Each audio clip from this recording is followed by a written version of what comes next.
আসসালামু আলাইকুম। নতুন আরও একটি দিনে আরও একটি ব্লগ ভিডিওতে আপনাদের সবাইকে ওয়েলকাম করছি।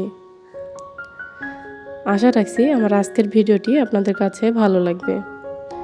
দেশ এবং দেশের বাইরে, কাছে বা দূরে যেখান থেকে বসে আমার আজকের ভিডিওটি দেখছেন, আশা করছি সবাই ভালো আছেন। আলহামদুলিল্লাহ, আমরাও ভালো আছি। তবে আজকে আমি একটু অসুস্থ। আপনারা আমার কণ্ঠ শুনে নিশ্চয়ই বুঝতে পারছেন। ২-৩ দিন ধরে ঠান্ডাজনিত সমস্যায় ভুগছি আমি। মানে জ্বর, মাথা ধরা, তো এইগুলি। তো যাই হোক, আল্লাহ যতটা ভালো রেখেছেন বা যে অবস্থায় রেখেছেন আলহামদুলিল্লাহ বলা উচিত। আহ তো যাই হোক, আজকে ভিডিওটা সন্ধ্যাবেলা, মানে সন্ধ্যার আগে বিকেলবেলা থেকে শুরু করেছি। তো রাত্রের জন্য আজকে খিচুড়ি রান্না করব। তো এখানে আমি ৩ ধরনের ডাল, মসুরির ডাল, তারপর মুগ ডাল আর খেসারির ডাল নিয়েছি। আর এখানে আমি পোলাওর যে চিনি গুঁড়া চাল হয় ওইটা নিয়েছি। তো আজকে রাত্রের জন্য খিচুড়ি রান্না করব আর মুরগির মাংস রান্না করব। তো এদিকে মুরগির মাংসটা আমি রান্না করেই নিয়েছি। মুরগির মাংসটা আমার রান্না হয়ে গিয়েছে, নামিয়ে নিয়েছি। আর এরপর খিচুড়িটা রান্না করে নেব। তো ওই যে চাল, ডাল সবগুলো আমি ধুয়ে নিয়েছি। আর আজকে খিচুড়িটা আমি প্রেশার কুকারেই রান্না করব। প্রেশার কুকারে রান্না করলে রান্নাটা খুব তাড়াতাড়ি হয়ে যায়। আর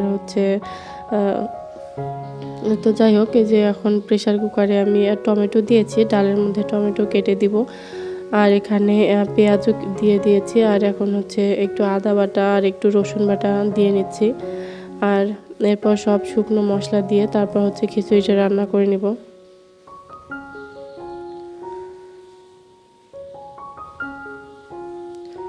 তো খিচুড়ি খেতে আমার খুব একটা বেশি ভালো লাগে না, মানে আমি খিচুড়ি খুব একটা খাই না।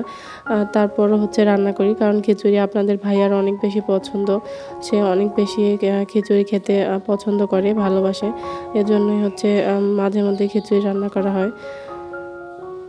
তো যাই হোক, ভিডিওর এ পর্যায়ে প্রতিবারের মতো মনে করিয়ে দিতে চাই যে সকল আপু ভাইয়ারা আমার ভিডিওতে ক্লিক করেছেন, প্লিজ ছোট্ট একটা লাইক দিয়ে আমার ভিডিওটি কন্টিনিউ করার চেষ্টা করবেন। আর যে সকল আপু ভাইয়ারা আমার চ্যানেলে নতুন, আমার ভিডিওর কোথাও কোনো অংশ যদি একটু ভালো লেগে যায় তাহলে আমার চ্যানেলটি সাবস্ক্রাইব করে আমার পাশেই থাকতে পারেন।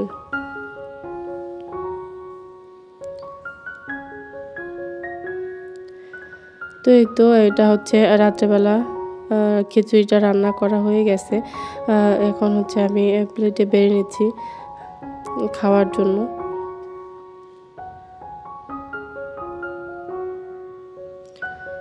এই তো তারপর অফ ক্যামেরায় খিচুড়ি খেয়ে নিয়েছি আমরা।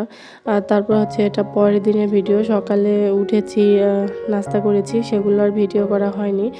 এখন রান্না করব। রান্না বলতে সেরকম কিছুই রান্না করব না। কালকে তো মুরগির মাংস রয়ে গিয়েছে, সব তো আর খাওয়া হয়নি। আর এখানে পাট শাক রান্না করে নেব। তো এই দিয়ে আজকে দুপুরে খাওয়া দাওয়া করব। তো এখানে পাট শাক আমি ধুয়ে নিচ্ছি। পাট শাক ধুয়ে তারপর রান্না করে নেব। তো শরীরটা যদিও বা খুব একটা ভালো না, তারপরেও রান্নাবান্না তো করতেই হবে। রান্নাবান্না থেকে তো আর রেহাই নেই। তারপর ঘর গুছানো বা ঘর ঝাড় দেয়া, রান্নাবান্না করা, এগুলো তো প্রতিদিনেরই কাজ। যতই অসুস্থ থাকেন না কেন, প্রতিটা বউদের বা প্রতিটা মেয়েদেরই এই কাজগুলো করতে হবে।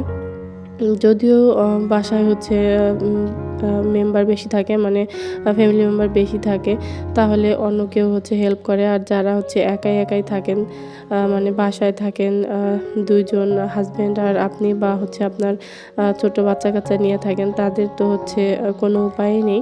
তো এই কাজগুলো করে নিতেই হবে, যতই অসুস্থ থাকেন না কেন, কিছু করার নেই।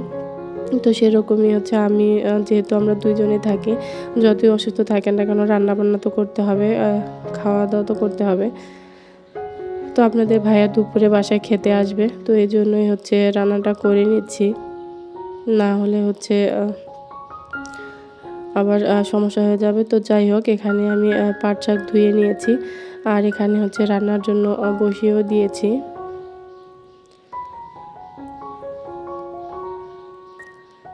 তো এখানে শাকের মধ্যে লবণ দিয়ে দিচ্ছি। পাট শাকটা খেতে কিন্তু ভালোই লাগে আমার কাছে। পাট শাক, তারপর হচ্ছে পাট শাকের সাথে হচ্ছে ভর্তা, ভাত, কাঁচামরিচ খেতে অনেক বেশি মজা লাগে। তো কার হচ্ছে পাট শাক পছন্দ, কার কী শাক পছন্দ অবশ্যই কমেন্ট করে জানাতে পারেন।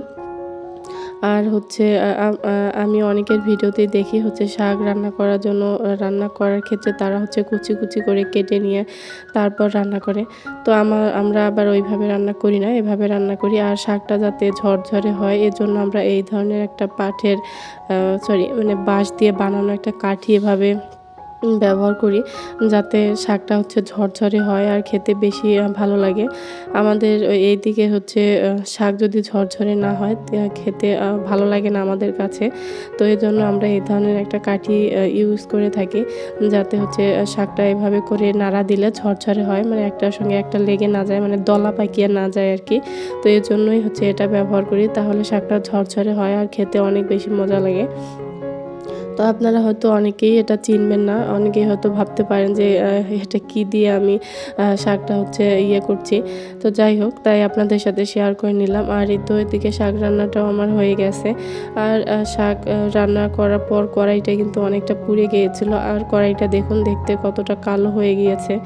তো আমি যেভাবেই রেগুলার কড়াই পরিষ্কার করি সেভাবে না করে একটু অন্যরকমভাবে করছি, তাহলে কড়াইটা কিন্তু অনেক ঝরঝরে হয়ে যাবে। এখানে হচ্ছে আমি হারপিকের গুঁড়া একটু দিয়ে দিলাম, মানে গুঁড়া হারপিক আর কি পাউডার। আর এখানে হচ্ছে খাবার যে চুন থাকে সেটা হচ্ছে এখানে দিয়ে তারপর মিশিয়ে নিব। মিশিয়ে নিয়ে পুরো কড়াইয়ের মধ্যে হচ্ছে লাগিয়ে রাখবো। এভাবে কড়াই পরিষ্কার করলে কিন্তু অনেক পুরনো কড়াইও অনেক নতুন হয়ে যায়। আমি কিন্তু এভাবেই কড়াই পরিষ্কার করে থাকি। আর এটা কিন্তু 100% কার্যকরী একটা উপায়। আপনারা বিশ্বাস না হলে অবশ্যই বাসায় একবার হলেও ট্রাই করে দেখতে পারেন। ইউটিউবে তো অনেক পদ্ধতি দেখেছি, হারপিক, তারপর হচ্ছে ভিনেগার, পেঁয়াজ দিয়ে পরিষ্কার করা, অনেক কিছুই দেখেছি, কিন্তু আমি অনেকগুলো ট্রাই করেছি, কিন্তু কোনোটাতেই কোনো কাজ হয়নি। তো পরবর্তীতে এইটা হচ্ছে আমি আমার মায়ের কাছ থেকেই শিখে নিয়েছি। আমার মা এভাবেই হচ্ছে কড়াই পরিষ্কার করে। তো এভাবে করে পুরো কড়াইয়ের গায়ে হচ্ছে লাগিয়ে নেব। আপনারা ট্রাই করে দেখতে পারেন। এটা কিন্তু 100% কার্যকরী একটা উপায়। তারপর হচ্ছে এখানে চুলার মধ্যে একটু এভাবে আমি পুড়িয়ে নিচ্ছিলাম, মানে গরম করে নিচ্ছিলাম। আর দেখুন কিভাবে ময়লাগুলো উঠতে শুরু করেছে। দেখুন এরকম হয়েছে। আর এখন হচ্ছে একটা মাজনির সাহায্যে খুব ভালোভাবে এভাবে হচ্ছে ডলে মেজে পরিষ্কার করে নিব। আর দেখুন কতটা ময়লা উঠতেছে সেটা আপনারা তো দেখতেই পাচ্ছেন। এভাবে করে খুব ভালোভাবে মেজে নিয়ে তারপর ধুইলেই দেখতে পারবেন যে কতটা পরিষ্কার হয়েছে কড়াইটা। দেখুন কতটা ময়লা উঠেছে।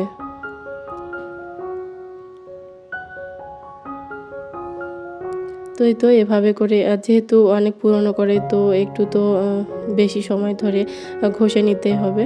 তো এই তো দেখেন ময়লাগুলো কিন্তু এভাবে করে হচ্ছে উঠতে শুরু করেছে।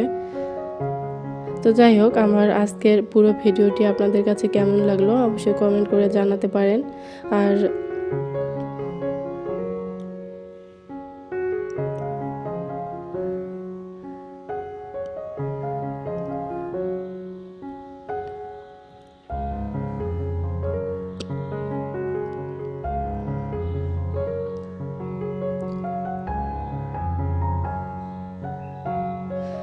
এই তো দেখেন আমি হচ্ছে ধুয়ে নিচ্ছি। কত ময়লা বের হয়ে গেল। আর দেখেন কড়াইটা কত ঝকঝকে হয়ে গেছে। তো এভাবে করে ২-১ বার করে নিলে কিন্তু কড়াইটা একদম নতুনের মতো চকচকে হয়ে যায়। তো যাই হোক, আ আজকের ভিডিওটা এ পর্যন্ত। দেখা হবে পরের ভিডিওতে। ততক্ষণ পর্যন্ত সবাই ভালো থাকবেন আর হচ্ছে সবাই দোয়া করবেন। আর এই প্রচণ্ড গরমে কিন্তু সবাই অসুস্থ হচ্ছে। সবাই সাবধানে থাকবেন। সবারই জ্বর, ঠান্ডাজনিত সমস্যা হচ্ছে। সবাই সাবধানে থাকবেন। আমার জন্য দোয়া করবেন। দেখা হবে পরবর্তী কোনো এক ভিডিওতে। ততক্ষণ পর্যন্ত সবাই ভালো থাকবেন, সুস্থ থাকবেন। আল্লাহ হাফেজ।